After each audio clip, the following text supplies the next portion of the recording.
Dr. Firnhaber here. As you know, it's Wednesday, time for 10 Minutes of Truth. And I have another great study, another great article, which is actually a collection of studies that I want to talk about today. The name of this article is, Could Low Testosterone Be Secretly Driving Your Kidney Stone Risk? So, kidney stones are often formed when substances like calcium, oxalate, struvite, and uric acid crystallize in your urinary tract. And according to this article, it often results from hormonal imbalances or metabolic disturbances. Actually, would have to. I mean, you'd have to have a metabolic disturbance for your body to create a kidney stone. But now researchers have identified one of the significant risks in kidney stone formation, and that's low testosterone levels.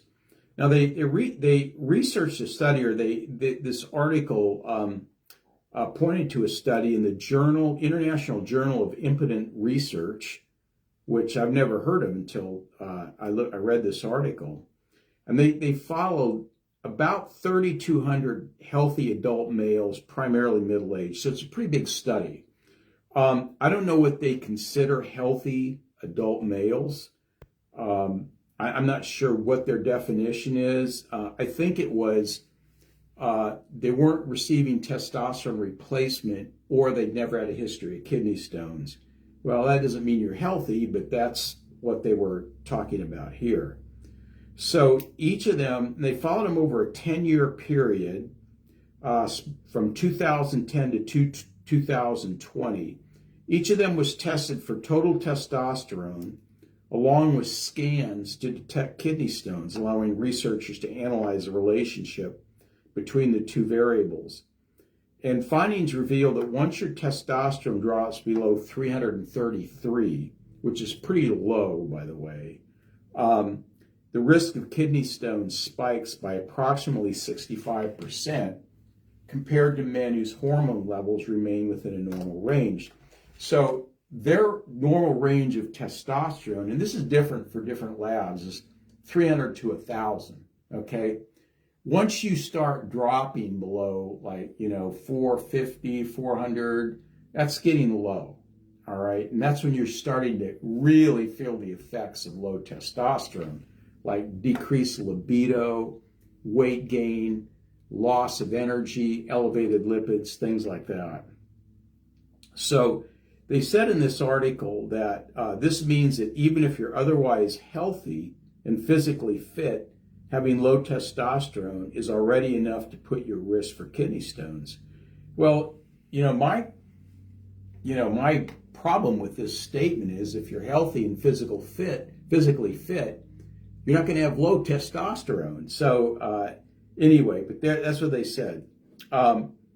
Other common factors cease to be as important. So low testosterone alone is uniquely capable of influencing kidney stone formation compared to other typical health biomarkers such as blood pressure or cholesterol levels.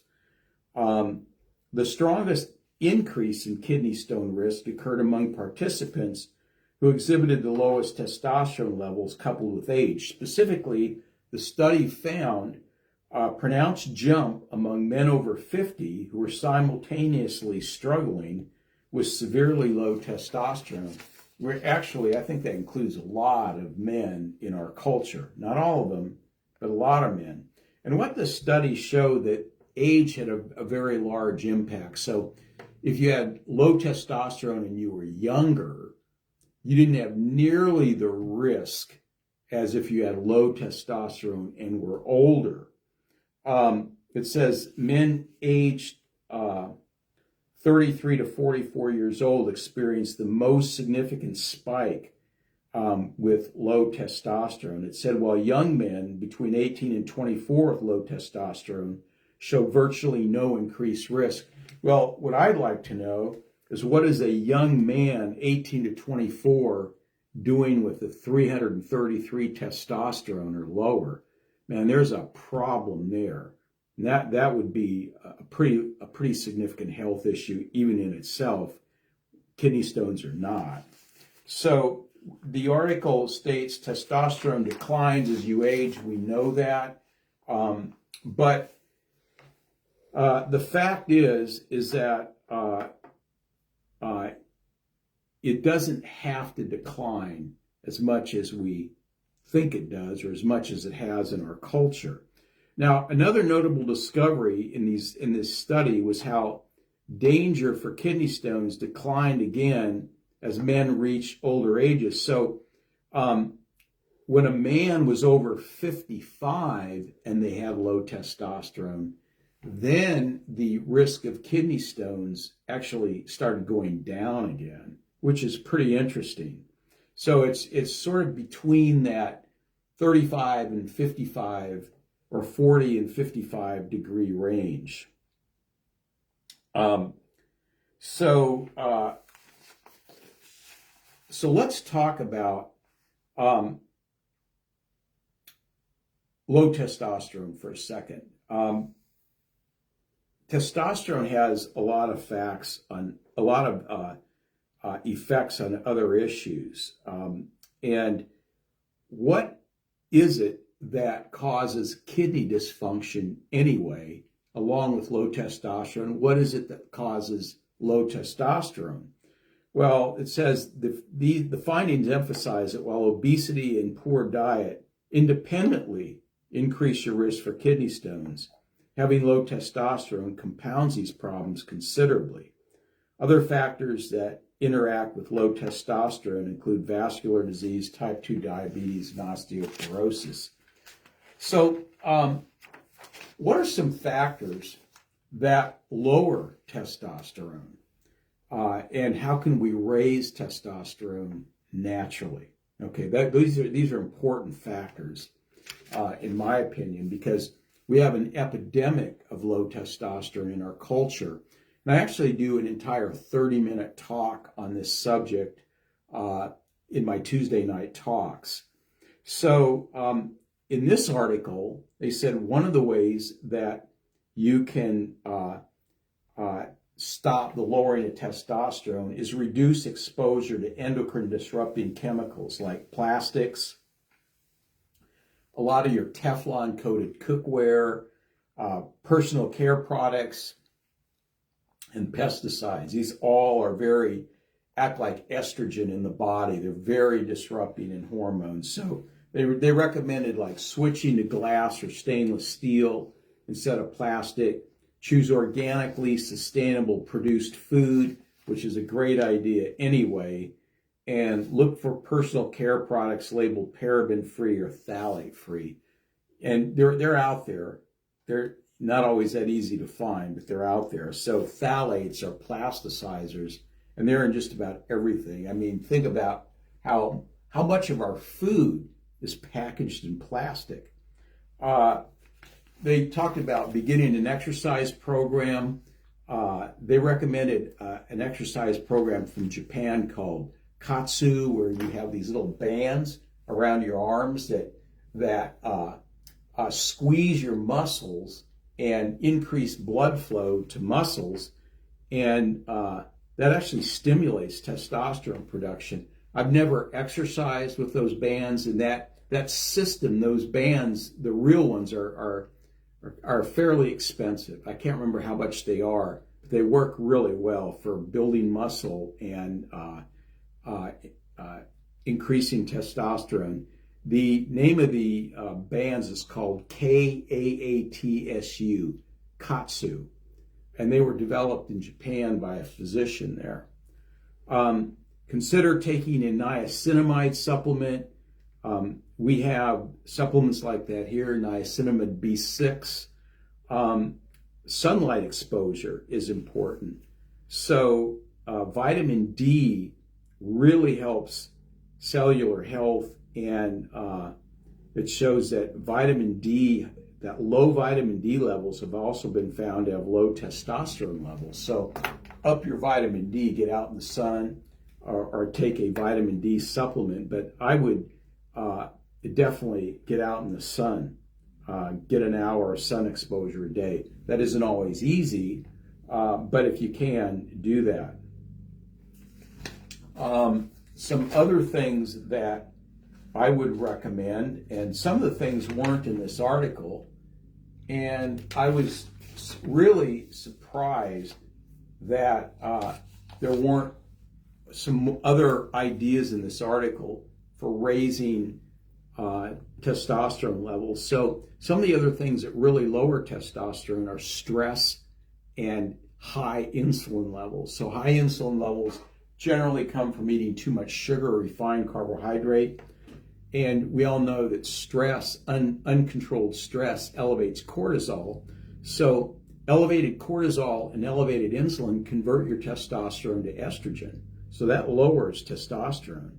Another thing that lowers testosterone and converts it to dihydrotestosterone, number one is low progesterone levels. Well, low progesterone levels come from too much cortisol, which comes from stress. So there's another stress component to low testosterone. Low essential fatty acids like omega-3 and zinc deficiency. Those are things that can lower testosterone. So some of the things you can do, number one is manage your stress, which exercise is really helpful for that. Exercise, prayer, meditation. Another thing is your diet. Quit eating so much sugar and refined carbohydrate because that elevates insulin. Insulin lowers testosterone. And there's some supplements, certain nutritional supplements that can really help with testosterone. So the first would be zinc. The second would be products that slow down or really slow down the conversion of testosterone to dihydrotestosterone and estradiol. And we have a supplement here called Masculine Advantage that is really, really good for that. Getting your blood sugar under control. So some of our supplements that lower blood sugar, really, really good for lowering insulin levels, which will help elevate your testosterone. And then there's some supplements out there that actually increase testosterone. For example, tribulus is an herb that really helps modulate testosterone and estrogen, bringing both of those into normal levels. Tribulus is a great product. It works for most people, it works really well. And then we have some combinations of products called Libido Life, which really helps elevate libido. And we have an entire program for men and women with low libido to help with that particular issue in their lives. So, I mean, if you're under a lot of stress, you're eating a lot of sugar, your insulin levels are high, your cortisol levels are high, chances are your testosterone is going to get pretty low, and then you'll be at a risk for developing kidney stones. So I like to see men, even older men, keep their testosterone levels over 400 or 500, really, if possible. And I see some men come in here in their 40s and close to 50 that have testosterone levels at 900. But these people eat really healthy diets and they exercise a lot.